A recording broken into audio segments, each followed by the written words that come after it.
We're live. I couldn't have gone to it. All right, so we're going to get started. I'm Joel Drake. Y'all know me, I hope.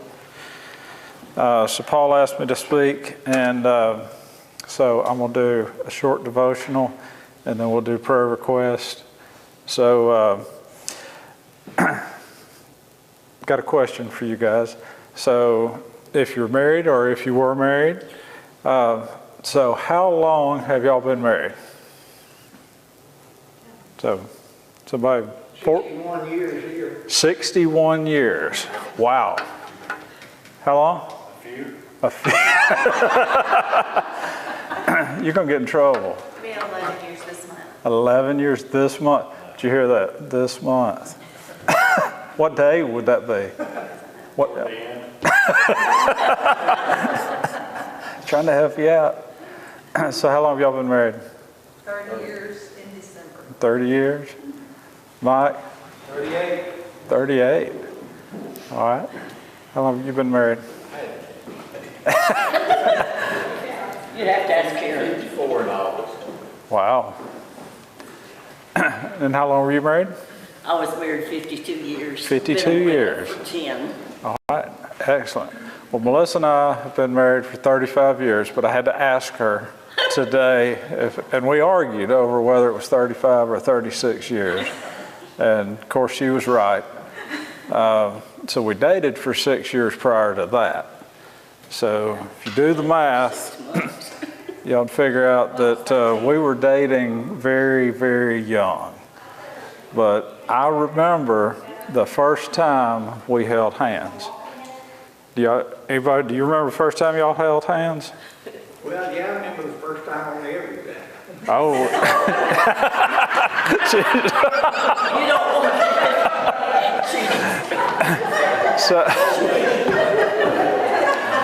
So moving on. I think you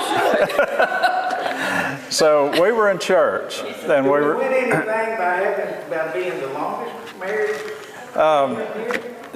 Yeah, you're still married. That's your prize. There you go. So we were. So we were sitting in church on this side, about the third row, and sitting by each other. And I remember moving my hand over and just touching her finger. And I was just froze with emotion because, I was fixing to hold her hand. And now I was probably 14 at that time. So, very young, big deal. First time we ever held hands. This weekend we went on a trip. Melissa reached over, grabbed my hand, and I said, "Baby, it's hot." And so my point to this is, early on, there was a little bit of emotion in that simple thing. Do I love my wife more now? Well, of course I do. I know her more. We've been through more. We've been married for 35 years. But the emotional side of things, it's not as big of emotion to touch hands anymore. So we were both saved just before we started dating. So you said 61 years marriage? Yes. All right, let's see. So who has been a child of God the longest? So who's been saved the longest? So I'm going to say I'm going on 43 years. 68. 68 years. Wow. Anybody beat 68? That's about what I know. Plus or minus? 12. I was 8, yeah. All right, so has anybody been saved less than 10 years in here? No? Less than 20 years? Less than 25 years? Now, some of you are not that old now. So more than 25 years of salvation. So less than 30 years, anybody? Okay, finally, because y'all not old enough to be. So when you've been married for a while, when you've been saved for a while, have you ever just got tired of your walk with Christ? I mean, I'm just being honest here, that after 40 years, 68 years, and, you know, that emotion is not stirring like it was the first day when you were saved. So you just kind of feel not as emotional about your salvation. And I know that happens with me. There's times ups and downs, and there's sometimes I just feel like, God, where are you? I'm praying, and, you know, are you actually still here? And then there's times where, you know, I know God is with me every step of the way. So today we're going to look at a little passage in Ezekiel, and we'll get back to that statement. But in Ezekiel, I learned a few things. Ezekiel and Daniel were close to the same age. Daniel was taken into captivity in the first fall of Israel when Babylon came in and took over Israel. So Daniel was taken first in the first round. Ezekiel was not. He was still in Israel. And about 10 years later, 8 to 10 years later, Babylon attacked Israel again and took more people captive. And that's when Ezekiel was taken.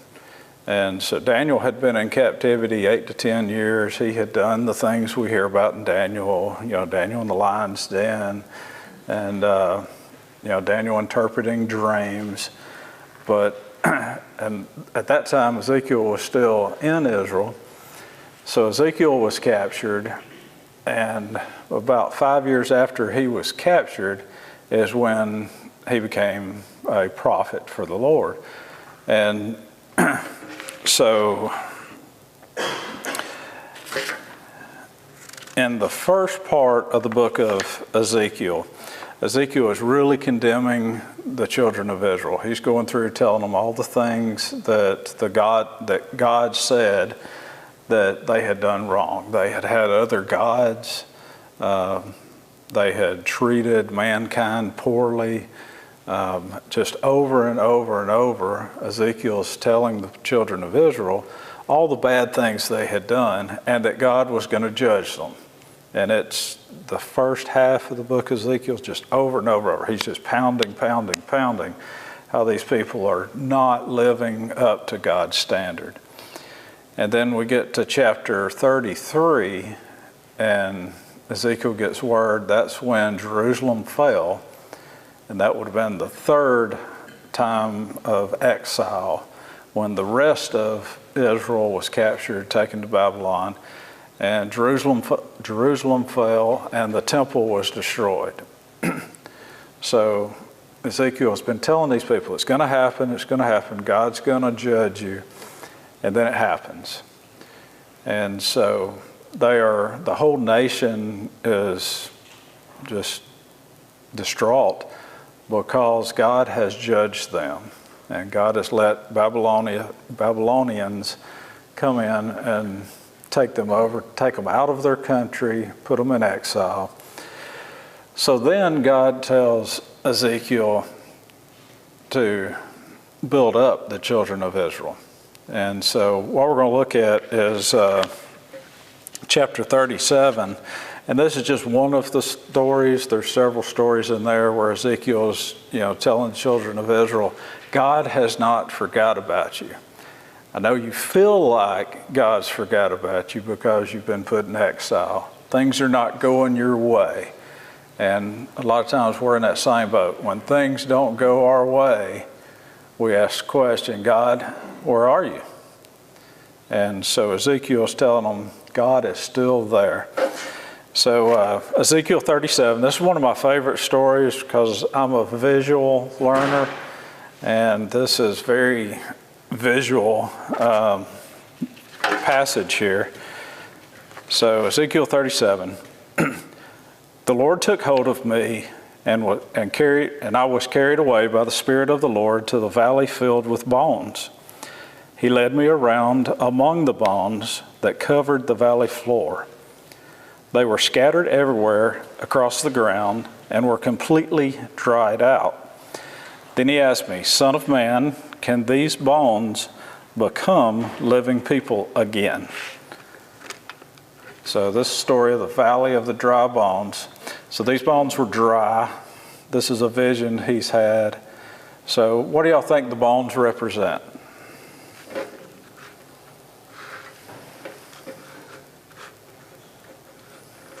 So the dry bones represented the people, okay, the people of Israel.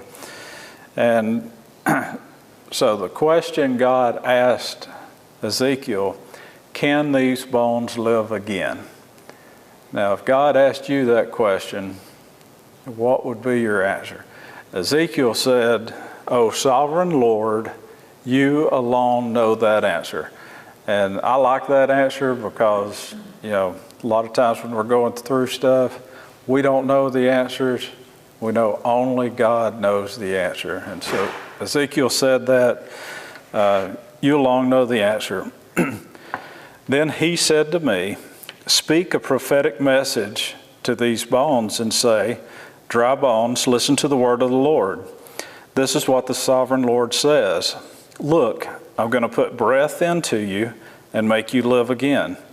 I will put flesh and muscles on you and cover you with skin. I'll put breath into you and you will come to life. Then you will know I am the Lord. So Ezekiel did what God told him to do. So I spoke the message just as he told me.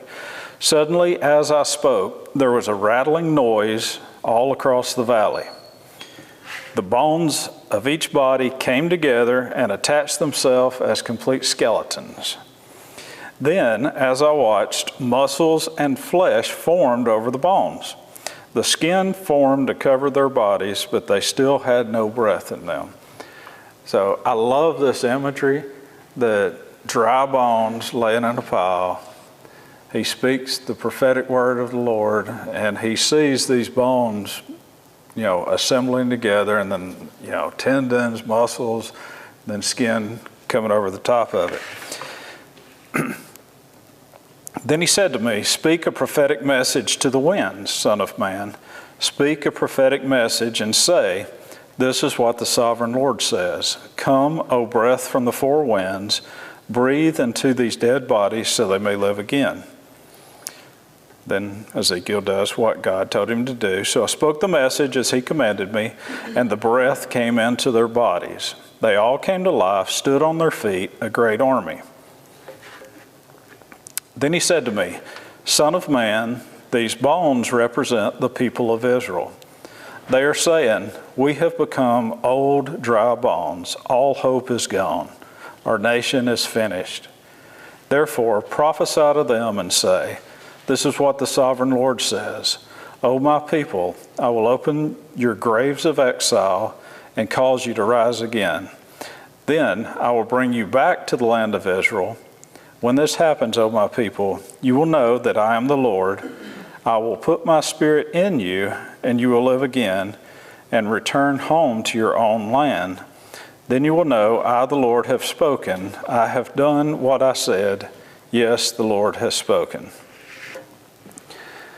So as we see this imagery here, the Bible explains to us what the images were. It was Israel was the dried out bones, and God was going to heal their nation, but he was going to do it through a rebirth. He was going to breathe breath into them again. So when else does God breathe breath into mankind? Genesis chapter 2, when he formed man from the dust, and he breathed the breath of life into him. And so this imagery we have here is imagery of a rebirth. And, so we have the first birth, this rebirth. This is also when Jesus was talking to Nicodemus. Jesus told him, you must be born again. And so we have this rebirth. And so, the way I see it in Ezekiel, we have imagery of Christ coming. And there's other times in the book of Ezekiel when he talks of Christ or foretells of Christ coming. But this restoration, rebirth of the people is, to me, I love this story because it's reassuring that no matter where we're at, God hasn't forsaken us. God is there with us. It's just sometimes we get turned around and we get away from God. Children of Israel, they had sinned. They had fallen into sin. They had worshiped idols. They were being punished. And so that's why they were separated from God. We all sin. We have to admit it, we do. And so when we sin, we separate ourselves from God. Because while you're sinning, you're not living a holy life. But God is always there for us. God does not forsake us. He is right there waiting for us. And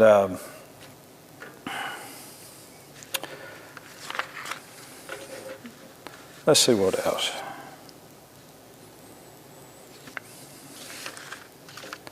I told you this was going to be short. So through this message to the nation of Israel, we can find comfort that God is there. He can revive us if we're spiritually tired, if we're physically tired. Sometimes those go hand in hand. As we get tired, we just go through the motions. Be honest, sometimes on Wednesday, I just come to church because it's Wednesday, not because I'm going to church to listen to God and to, fill my soul. I'm just coming to church because it's Wednesday. Sometimes on Sunday, I have to admit, I just come because it's Sunday. But God is saying, quit going through the motions. I can renew you. I can revive you. And God is always there. He is not taking us for granted. So if we ever feel lackluster or we're just walking bones, we need to remember God is there and He will revive us if we turn to Him. I told you it was going to be quick. All right, so we're going to turn it off. We'll go to prayer requests.